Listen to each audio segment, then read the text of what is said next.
존경하는 김기준 의장님, 선배 동료 의원 여러분, 백군기 시장님을 비롯한 공직자 여러분, 더불어민주당 비례대표 전자영 의원입니다. 환경 파괴 논란으로 지역 주민 반대에 부딪힌 기흥구 지곡동 바이오밸리 일반 산업단지 조성 사업에 대해 한강유역환경청이 지난 11월 9일 환경영향평가서 본안에 대한 의견을 보내왔습니다. 사실상 사업 추진 가능성을 또 열어놓은 셈입니다. 2016년 사업 시행자 주식회사 신사모와 경기도, 용인시는 양해각서를 체결하며 본격적인 사업 착수에 들어갔지만 이 사업은 순탄치 않았습니다. 2017년 3월 환경유역환경청의 환경영향평가 결과 지곡 저수지의 오염 우려로 산단 개발에 제동이 걸립니다. 그리고 농어촌 정비법에 따라 농업용 저수지 상류 5km 이내에 산업단지를 조성할 수 없다는 법에 가로막힙니다. 그러자 2018년 1월 지곡 저수지는 일반 저수지로 변경됐고 사업 추진은 계속됩니다. 그러나 2018년 5월 한강유역환경청은 환경영향평가 초안 검토 결과에 대해 입지 재검토 의견을 내놨지만 사업은 멈추지 않았습니다. 특히 최근 언론 보도를 통해 산단 인허가권자인 민선 6기 용인시장이 산단 조성의 필수 시설이라 할 수 있는 오폐수 처리를 위한 배수관로가 이취하게 될 인근 지역당 144제곱미터를 차명으로 매입한 의혹이 보도된 바 있습니다. 이 과정을 보면 사실상 불가능한 산단 개발을 마치 비 올 때까지 기우제 지내는 것처럼 추진합니다. 지금까지 어떻게, 왜 산단이 추진될 수 있었을까요? 그리고 지난 9월 주식회사 신사모가 추진하는 기흥구 지곡동 지곡 일반 산업단지에 대한 심의가 경기도에서 열렸습니다. 지곡 일반 산단의 당초 목적은 건설 자재 생산 특화로 사업 시행자 실수요 방식으로 2016년 5월 최초 승인을 받았습니다. 그러나 심의 이후 5년이 지났음에도 사업 시행자는 산업단지의 허가 목적인 실수요 산업시설을 건립하지 않고 있었습니다. 이러한 상황에서 사업 시행자는 당초 실수요로 사용하기로 하였던 부지를 분양하기 위해 업종 변경을 요청하였으며 이에 따라 발생하는 실수요 기반의 사업 시행자로서의 자격 상실을 회피하기 위한 의도로 사업 시행자의 자격 변경 또한 요청한 것으로 알려지고 있습니다. 산업단지의 핵심적인 승인 사유인 실수요 사용이 삭제된 것은 사업 시행자의 자격 취득을 비롯한 산업단지 개발 사업 절차 전반의 정당성을 훼손시키는 매우 중대한 사안으로 보여지는데 용인시는 이 사실을 알고도 묵인했습니까? 그리고 2020년 4월 유치 업종 변경 승인 전 2019년 11월 용인시 랩리서치 연구소 입주 협약을 신사모와 체결한 이후에 최근 랩리서치가 추가 수요를 요청하면서 산업단지 승인 당초 목적과 부합하지 않는 승인 요청을 경기도에 했습니다. 용인시는 이 사실을 알고도 경기도에 지곡 일반 산단 변경 승인 요청을 했습니까? 특혜 아닙니까? 자, 다음은 최근 일입니다. 올해 10월 6일 용인시와 두산그룹은 두산그룹 연구소 신축, 확장 이전을 위한 상호 협력 양해각서를 체결했습니다. 수지구 성복동 자연녹지 지역 두산기술원 부지에 아파트 555가구를 지을 수 있는 행정적 지원을 하며 용인시 관내에 두산그룹 연구소를 신축하고 수소 관련 연구시설 및 인력을 신축시설에 이전한다는 내용입니다. 아파트를 짓기 위한 꼼수 아닙니까? 위에서 열거한 내용의 공통점이 눈에 띕니다. 출발은 바로 사업 시행사와 체결한 양해각서입니다. 이 양해각서 체결이 가능했던 키가 무엇이었을까요?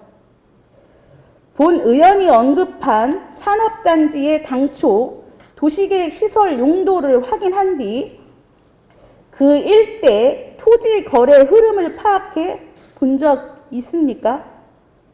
이 과정 중 행정 하자가 있는지 확인해 봤습니까? 아마 20년 전 서류부터 확인해야 답변이 가능할 것입니다. 용인시와 민간기업이 체결한 양해각서는 대부분 기업 유치, 지역경제 활성화, 일자리 창출 등으로 화려하게 포장돼 언론을 통해 알려집니다. 무엇이 진실인지 밝혀야 합니다. 민간 개발업자 주머니를 채우는 면피용 카드는 아닌지 따져보시고 답변해 주시기 바랍니다. 오늘 4년 임기 중 마지막 시정 질문입니다. 최근 50대 후반 일용직으로 일하는 한 아버지의 가슴 아픈 사연을 들었습니다. 물론 용인 시민입니다. 이 아버지는 6개월치 월급 800여만 원을 받지 못해서 고용노동부에 사업주를 고발했습니다. 언제 받을 수 있을지 기약은 없지만 월세를 내지 못하는 현실이 더 막막하고 비참하다고 했습니다. 30대 아들도 알바로 버티기 때문에 기대수조차 없는 딱한 형편이었습니다. 이렇듯 우리 주변에는 하루하루를 버티며 살아가는 고된 시민들이 있습니다. 더불어민주당 이재명 대통령 후보는 지난 20일 이런 말을 했습니다. 없는 사람, 가난한 사람 좀 잘 살 수 있게 해달라. 그런 분들의 그 눈물을 제가 정말로 가슴으로 받아안고 살아가고 있는지 그런 생각이 들었습니다. 이 땅의 약자들과 그분들의 아픔을 개선하도록 1분 1초 작은 권한까지도 최대한 잘 쓰겠습니다. 이 말은 많은 고민을 하게 합니다. 영상 하나 보시고 질문 계속 이어가도록 하겠습니다.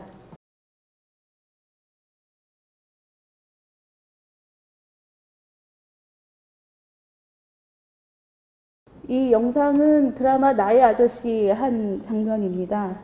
우리 주변의 생활인이 월급 일부를 장기 요양보험료로 꼬박꼬박 내는 것만으로도 누군가에게 나의 아저씨가 되고 있음을 보여주는 명장면입니다. 시장님, 행정이 어려운 이웃에게 어떤 도움을 줄 수 있을지, 우리 사회 약자들이 행정이 줄 수 있는 도움의 손길을 어떻게 하면 가능한 손쉽게 접할 수 있는지, 어떻게 해야 될지 충분히 생각하고 답변해 주십시오. 가능하면 이 드라마도 한번 시청해보고 답변해 주시길 권합니다. 이상으로 마지막 시정 질문을 마치겠습니다. 끝까지 경청해 주셔서 감사합니다. 전자영 의원님께서 질문하신 일용직 임금 체불 문제 등 사회적 소외계층에 대한 시 차원의 적극적인 지원 방안에 대해 답변드리겠습니다. 우리 시는 임금 체불, 부당해고 등으로 고통받는 근로자에게 공인노무사 무료 법률 상담을 지원하고 있고, 올해도 203명의 근로자가 해당 사업을 통해 도움의 손길을 받았습니다. 향후에는 상담자 중 생계 유지가 곤란한 경우 생계 지원, 주거 지원 등 긴급 복지를 지원받도록 적극 안내할 예정입니다. 또한 기업 상황도 두루 살펴 임금 체불 문제가 발생하지 않도록 미연에 방지하고 사회적 소외계층 노동자에 대한 지원책을 확대하여 극단적인 상황을 겪는 근로자가 없도록 노력하겠습니다. 사회적 약자를 위한 복지 지원과 접근 방법에 대하여 답변드리겠습니다. 코로나19 발생 이후 실직 및 소득 감소로 늘어나는 취약계층을 보호하고 이기가구 지원에 신속히 대응할 수 있는 긴급복지 및 무한돌봄 지원 기준을 완화하여 이기가구 8,930가구에 생계비와 의료비 60억 원을 지원하였습니다. 또한 제토권 밖의 위기가구를 폭넓게 지원하기 위하여 우리마을 희망지원사업, 용인 36.5도 SOS 사업 등 다양한 지원 사업으로 복지 사각지대를 해소하고 있습니다. 시민들이 다양한 복지 시책을 쉽게 접근하고 신청할 수 있도록 이웃지킴이 복지 홍보와 약국, 편의점 등 다중이용 장소에 복지 안내문을 비치하고 고시원, 빌라, 취약지역을 찾아가서 이기가구 현장 조사 및 신청을 지도하고 있습니다. 앞으로 여러 복지 시책을 널리 알리고 이기가구를 두껍게 지원하여 복지용인 구현에 만전을 기하겠습니다. 전장 의원님께서 질문하신 산업단지 추진과 양해각서 등에 대한 답변을 드리겠습니다. 먼저 지곡동 바이오밸리 일반 산업단지입니다. 기흥구 지곡동 일원의 바이오밸리 일반 산업단지는 2016년에 산업단지 물량 배정되었으며 경기도 용인시 사업 시행자 간에 양해각서를 체결한 후 사업이 추진되었습니다. 본 사업은 2018년 5월 환경영향평가 초안협의 시 한강유역 환경청으로부터 지곡촌 수계와 신갈 저수지 수질 악화, 과도한 지형 훼손 등의 의견에 대해 사업 시행자는 사업부지 축소와 양호한 산림의 원형 보존, 오수는 강화된 처리 기준을 적용하여 저수지 외 지역으로 방류, 폐수는 전량 위탁 처리하는 내용으로 금년 11월 초에 한강유역 환경청과 협의가 완료된 사항으로 산업단지 계획에 지곡 저수지가 포함되거나 저수지 주변의 오폐수 처리를 위한 배수관로 설치 계획은 없습니다. 또한 농어촌 정비법에 따른 도시 지역 내 농업용 저수지 상류 2km 이내에 산업단지 입지는 한강유역 환경청 협의를 거칠 경우에 산업단지 입지가 가능하며 지곡 저수지 용도 폐지 이전인 2016년 11월에 수질오염 방지 계획에 대하여 한강유역 환경청과 협의를 하였습니다. 차후 산업단지 추진에 따른 지곡 저수지 및 주변 지역에 미치는 영향에 대하여 관계기관 협의 및 경기도 지방산업단지 계획 심의 등이 심도 있게 이루어질 수 있도록 절차 이행에 만전을 기하도록 하겠습니다. 다음은 지곡 일반 산업단지입니다.